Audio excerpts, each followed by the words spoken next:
coisa e é muito enfadonho, né? E, enfim, então a ideia é que a gente tenha, a gente vai marcar para a semana que vem um encontro específico online, né, reservado para que as candidatas e as equipes possam tirar todas as dúvidas e a gente poder fazer, né, um treinamento aí voltado especificamente para a parte de prestação de contas, que é muito detalhada. E aí, isso é uma coisa que eu já até deixo de dica para vocês escolherem muito bem quem é que vai ser tesoureira ou tesoureiro da campanha, porque são muitas regras. Hoje eu costumo dizer que prestar contas para a Justiça Eleitoral é mais difícil do que prestar contas para o TCU. Então, a gente tem que ter um cuidado muito grande com a documentação, com uma série de proibições e questões burocráticas mesmo, né, de qual é a empresa que a gente está contratando, se aquela empresa ela tem, né, o CNAE, que é o Cadastro Nacional, né, de Estabelecimento compatível com o contrato, e tem uma série de questões importantes que esse contrato tem que ter, porque a candidata presta contas para a Justiça Eleitoral, e se ela não é eleita, essas contas muitas vezes são julgadas 4 anos depois, e aí, né, para recuperar essa documentação é super difícil. A gente já passou por uma série de situações, então, esse cuidado, né, para que a prestação de contas seja construída em tempo real, ele é muito importante, em especial quando a gente está falando de prestação de contas de mulheres, porque como a gente teve muitos desvios, né, de finalidade dos recursos das mulheres, a lupa da Justiça Eleitoral também é muito mais dura com as mulheres, né? Há uma presunção, né, de que há desvio. Então, a gente precisa ter um cuidado muito maior na comprovação da utilização desses recursos. Então, uma dica que eu já deixo é essa, assim, vocês vão abrir a conta bancária, então vocês vão ter que colocar lá quem é que vai estar administrando esse dinheiro. Tem que ser gente comprometida com você, que você confia, e pessoas organizadas e que estejam cientes das regras da prestação de contas. E as regras são complexas para nós que somos advogadas e advogados que atuamos na Justiça Eleitoral, imagina para um leigo.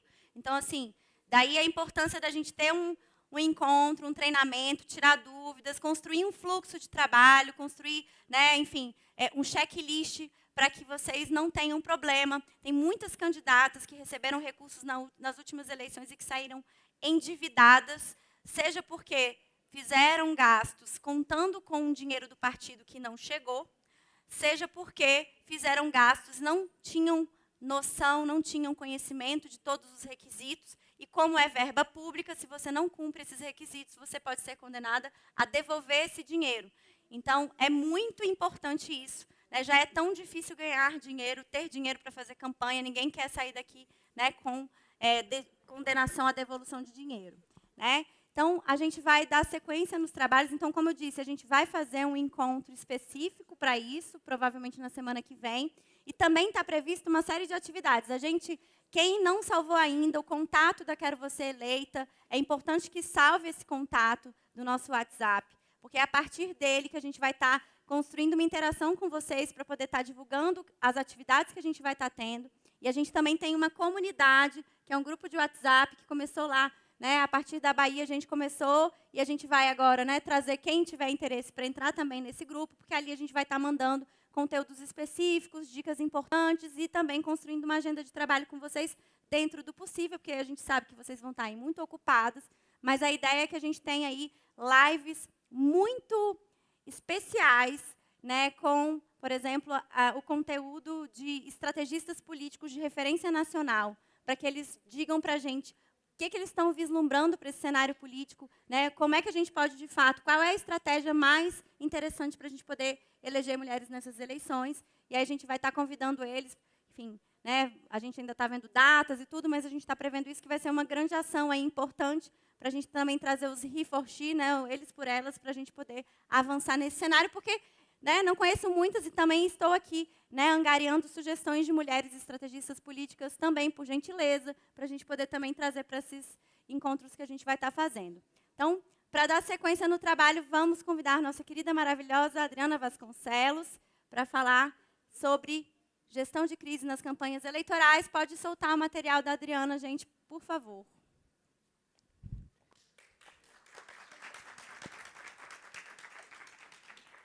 E a música. Primeiro a música, pessoal.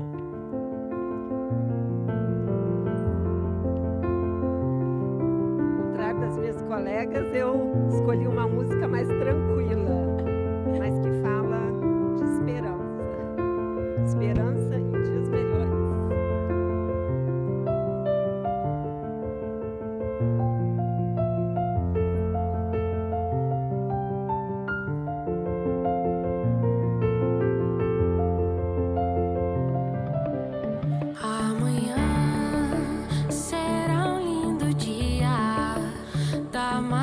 Dias mulheres virão. Que se possa imaginar. Amanhã redobrada força pra cima que não cessa a de vingar.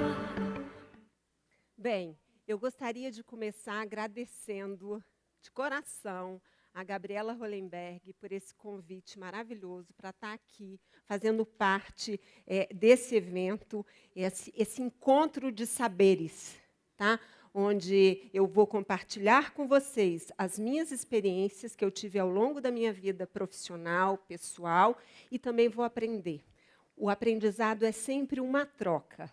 E aqui o que a gente está fazendo é um aprendizado coletivo, tá?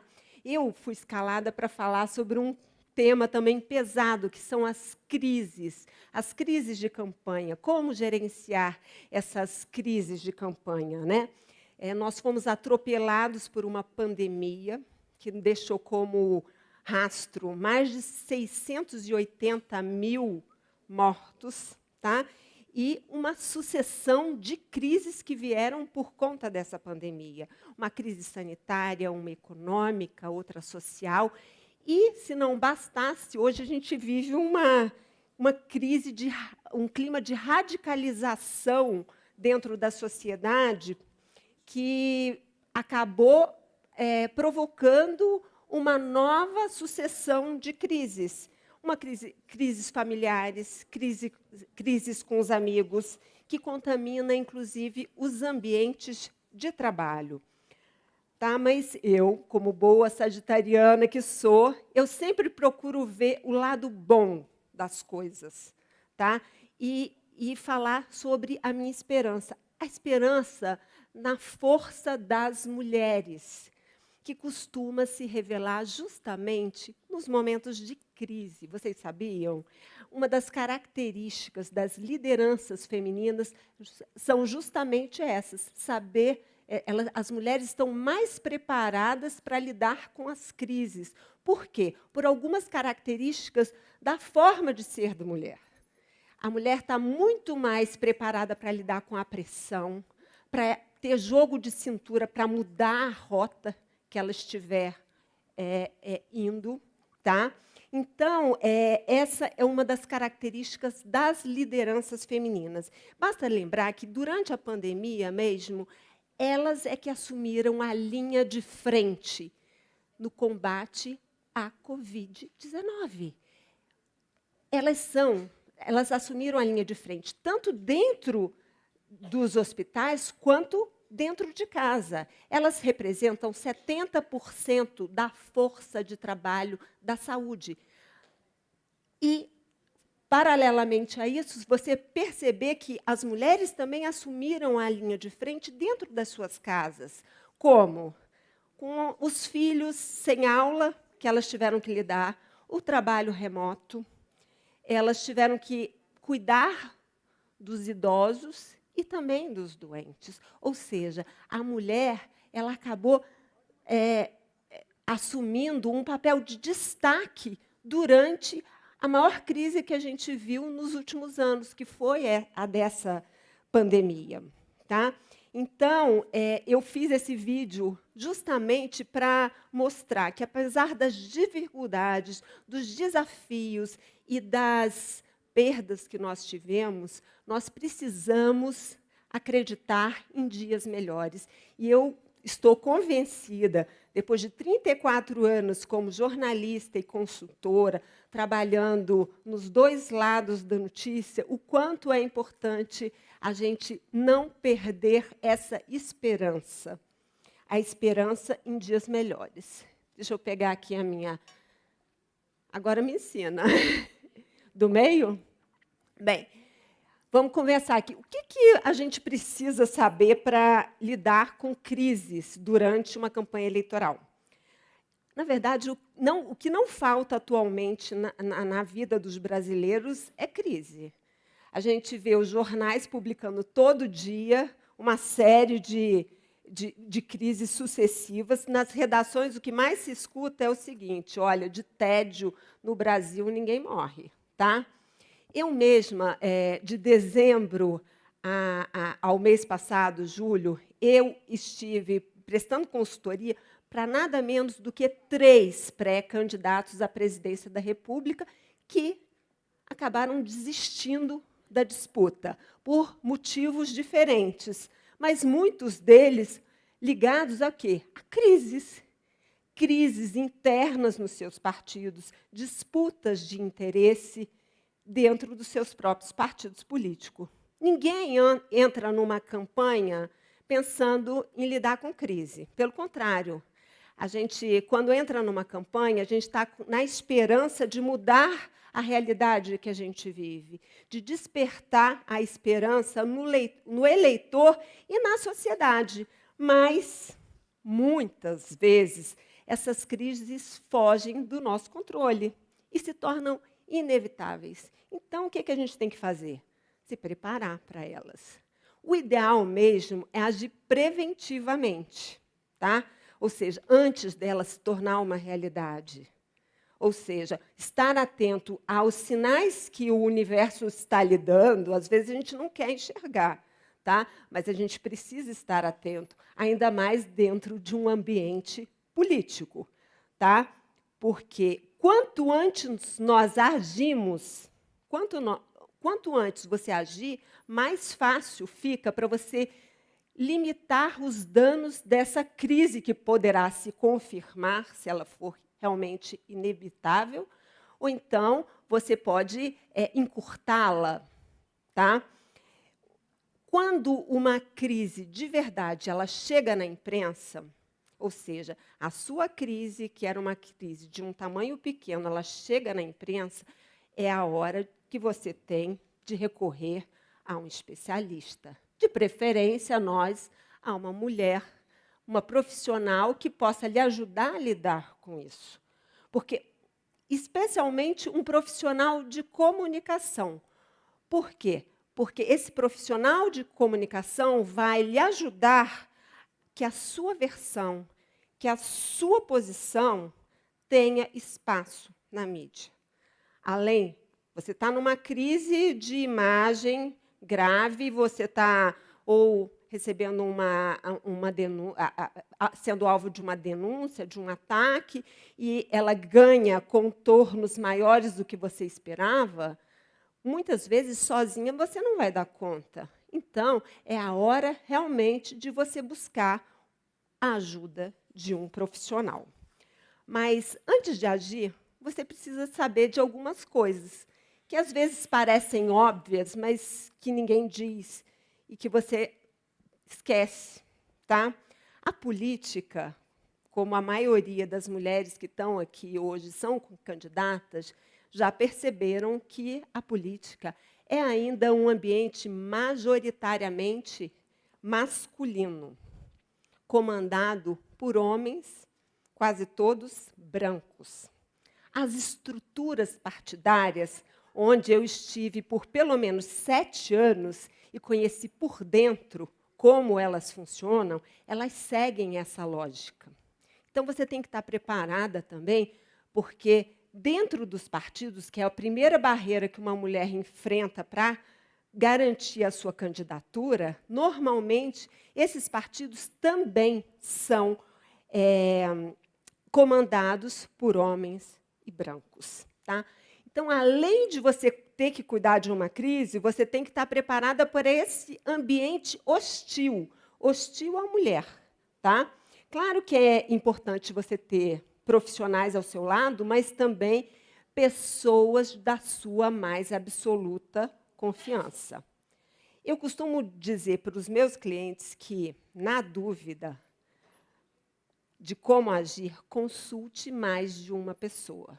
Mas nunca abra mão de tomar a sua decisão. Por quê? É a sua carinha que vai estar ali na frente. Ninguém vai botar a carinha na frente da sua para levar as pancadas que a vida pode lhe dar em função dessa decisão que você tomar. Então, é muito importante. Assuma para si a responsabilidade da decisão final em momentos de crise, porque é você que vai sofrer as consequências. É óbvio que é muito importante você se aconselhar com as pessoas, mas é muito importante também você saber como agir.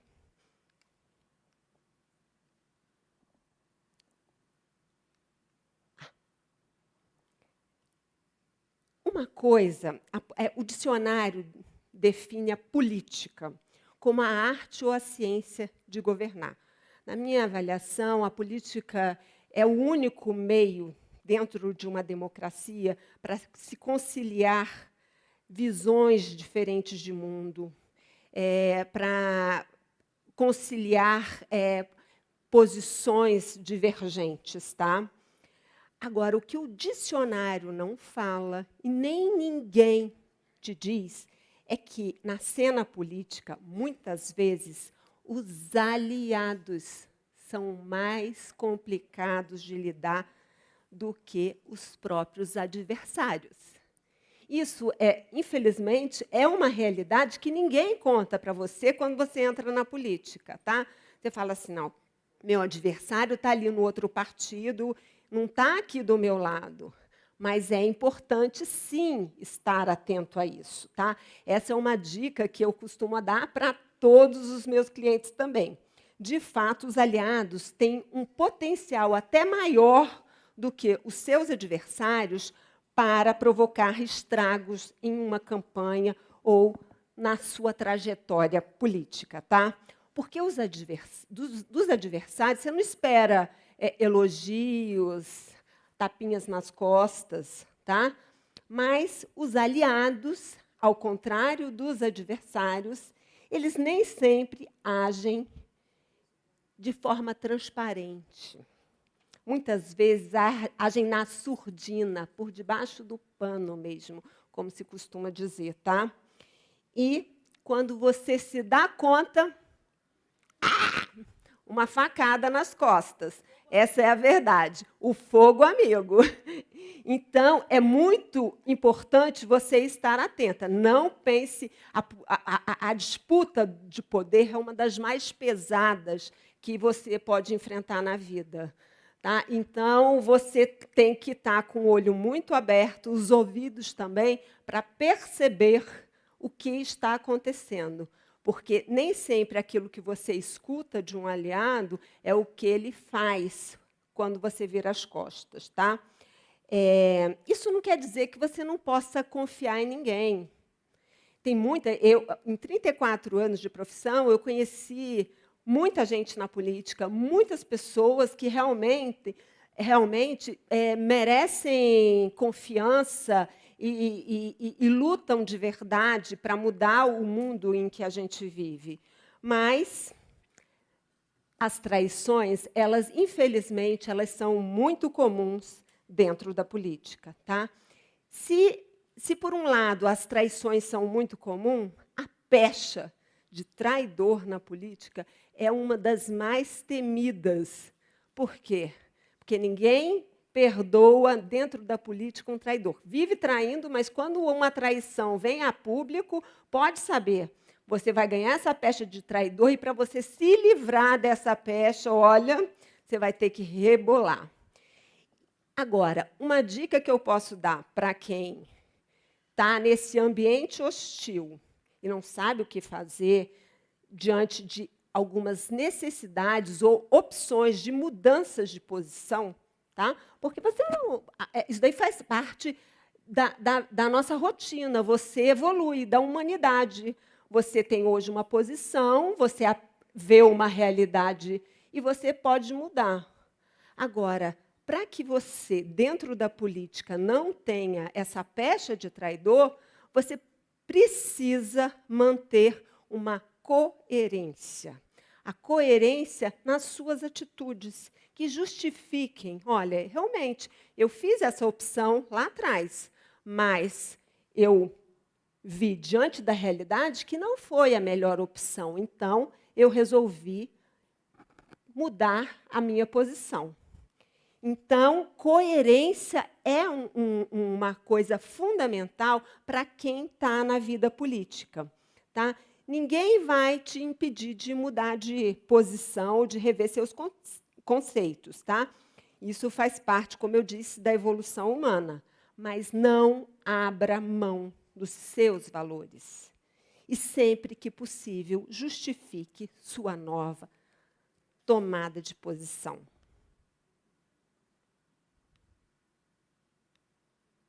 Opa! Travou. É o de cima? Ah, agora foi. A gente se prepara para tudo na vida, né? Assim como na nossa vida a gente se prepara para diferentes ocasiões. Você se prepara para fazer uma prova, estuda para fazer uma prova. No trabalho, a gente se prepara para uma reunião importante. Na política, isso também é fundamental. As pessoas acham, assim, você vê lá aquele político famoso, candidato a presidente, acha que ele já nasceu daquele jeito. Mentira, não nasceu. Isso é fruto não só de anos de estrada, mas também de preparo. Porque eles, mesmo com a experiência que eles têm, eles precisam passar por uma preparação. E nós, mulheres, que quase sempre somos vistas com uma lente de aumento e um julgamento muito mais rigoroso do que os homens, a gente precisa se preparar para isso. Então, a gente tem que estar preparado para ir para o embate. E o que é? Se eu posso te dar uma única informação, o que você faria se você estivesse indo para o embate? Estar bem informada, tá? Lhe colocará sempre em vantagem. Informação é poder.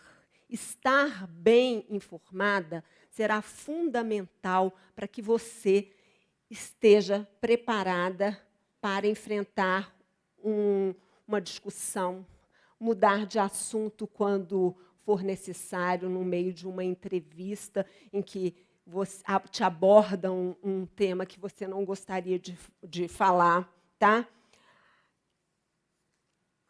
E a imprensa pode ser uma importante aliada sobretudo em momentos de crise. Mas essa é uma relação que deve ser construída ao longo do tempo. Não adianta você falar assim, agora estou no meio de uma crise, eu vou fazer uma relação, vou estabelecer um canal de diálogo ali com um jornalista. Não vai funcionar, óbvio.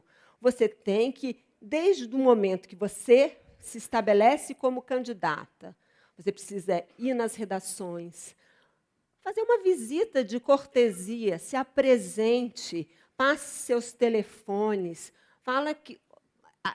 indique que você está à disposição para esclarecer qualquer tipo de dúvida, se coloque à disposição dos jornalistas para passar informações sobre o seu partido, sobre a campanha do seu partido. Isso lhe ajudará a plantar uma sementinha. A gente está falando de sementinha da paz, você está plantando uma sementinha para estabelecer uma relação com a imprensa. Não é uma relação promíscua, não é uma relação de amizade, mas é uma relação profissional, que isso vai lhe dar uma grande vantagem quando você, de fato, precisar publicar, precisar garantir o seu espaço dentro da imprensa. E, num momento de crise, isso é fundamental. Se você tem uma relação profissional com a imprensa, se você é alvo de alguma denúncia, rapidamente, esse profissional, se chegou na mão desse profissional com o qual você tem uma relação cordial, essa denúncia, a primeira coisa que ele vai fazer é lhe telefonar. Se você não atender, ele vai procurar outra forma. Essa deveria ser a regra, tá? Do bom jornalismo para tudo, mas, na verdade, hoje, em tempos de noticiário online, isso nem sempre acontece. Eles publicam primeiro e falam assim, estamos aguardando o pronunciamento da pessoa citada nessa matéria. Então, é outra dica muito importante. Tá? E essa relação com os jornalistas, eu falo em experiência própria, que eu passei 24 anos dentro de redações, você acaba também, não só dando informação, mas colhendo informação. Porque o jornalista, ao contrário dos políticos, que conversam mais entre as pessoas que ele tem afinidade, ou do seu próprio partido, ou de um círculo mais restrito de políticos, os jornalistas eles conversam com todo mundo. Então, muitas vezes, eles acabam descobrindo rasteiras que estão sendo preparadas para você. E você tem a chance de se preparar para não levar a rasteira. Agora, uma outra dica. Tem gente que acha que jornalista é amigo. Eu sou jornalista.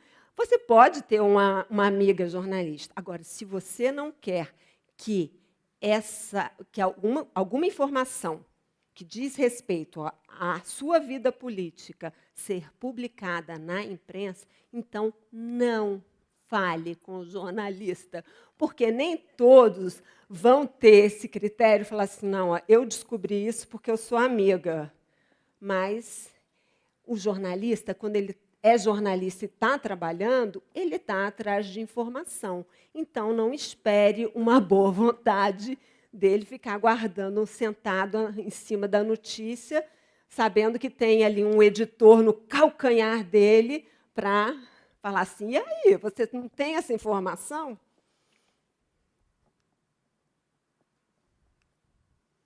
Eu e essa maquininha aqui não estamos nos dando bem.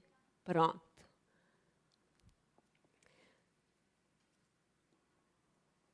Cada crise tem as suas próprias características. Ela pode ser política, tá? Quando se expõe divergências entre aliados sobre determinado tema, quando há disputa de espaço em determinados cargos estratégicos. Ela pode ser moral, quando você é alvo de alguma denúncia grave, uma acusação, investigação. Ela pode ser ética, quando você se posiciona de uma maneira preconceituosa. Nós temos visto cada vez mais casos de pessoas que acabam criando para si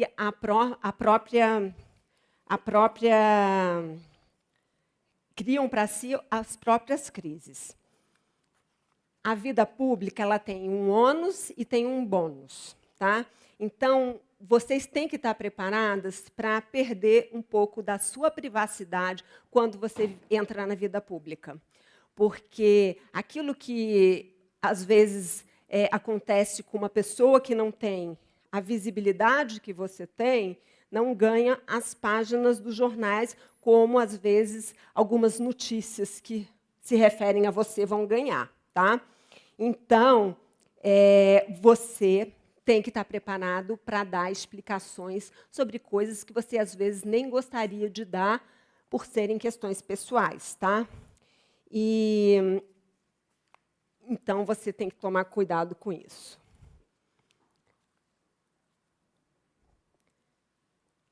E, para terminar, eu vou dizer aqui que, como dizia o ex-governador de Minas Gerais, Magalhães Pinto, a política é como uma nuvem. Um dia está de uma forma, você olha, ela está de outro jeito, você olha de novo e ela já mudou. Diante desse cenário sujeito a tantas mudanças e reviravoltas, aconselho que um político deve evitar implodir pontes, mesmo em momentos de guerra. Por quê? Poxa, ele é meu adversário. Por que eu tenho que ser comedido na posição que eu estou aqui? Eu estou sendo atacada, então eu vou me defender com as mesmas armas, ao contrário da comunicação positiva que a Érica tanto falou. Tá? mas a gente se esquece do amanhã. E na política, os homens sabem fazer isso muito bem.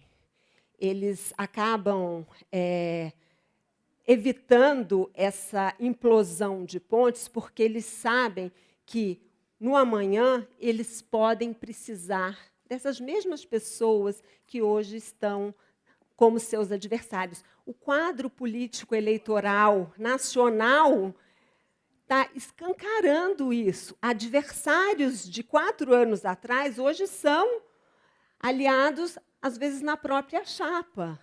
Então, é outra dica que eu preciso dar para as mulheres que estão chegando agora.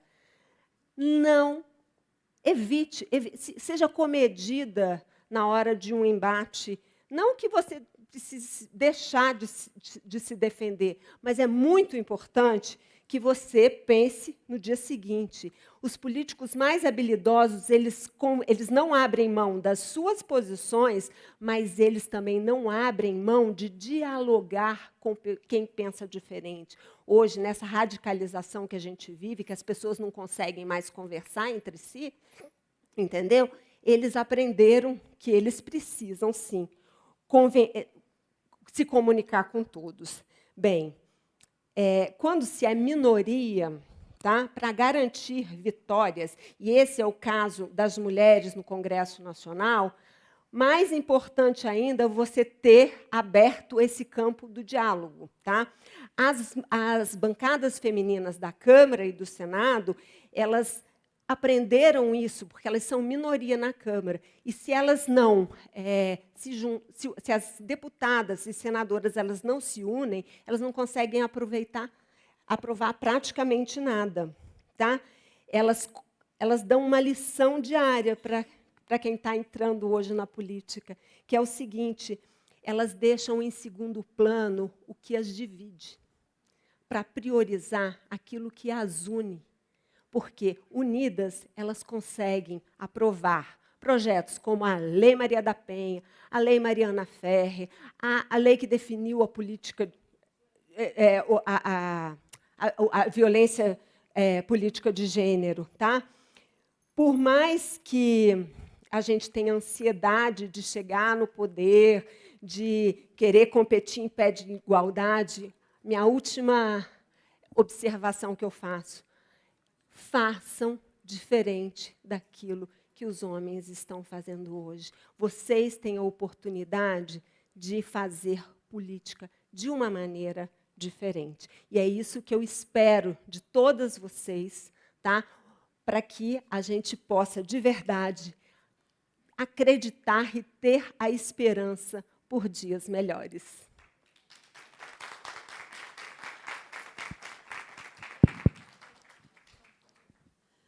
Obrigadíssimo, Adriana.